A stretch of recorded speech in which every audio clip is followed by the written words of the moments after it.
ఏమండి ఆది గారు, ఇక్కడ శ్రీమంతం జరుగుతుంది, ఏంటి గొడవ? ఇక్కడ మాత్రం శ్రీమంతుడు సినిమా జరుగుతుందా? ఏడా శ్రీమంతమే జరుగుతుంది. ఏమండి శ్రీమంతం అంటే 4 ఆడవాళ్ళు ఉండాలి. 4 ఆడాలు ఉంటే అది సిటీ పాట అయితే కానీ శ్రీమంతం ఎందుకు అయితే?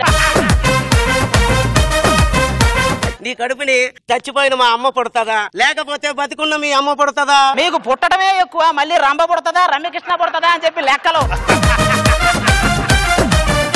నీకు మాత్రం కొడుకు పుడితే శ్రీమన్నారాయణ అని పేరు పెట్టు. కైకాల సత్యనారాయణ అని పెట్టుకో, కరెక్ట్గా ఉంటది. మీరు నా దగ్గరే ఉండాలండి. నేను దగ్గర ఉన్నంత మాత్రం నాగార్జున పుట్టడు, నాలంటోడే పుడతావు, లోపల పో.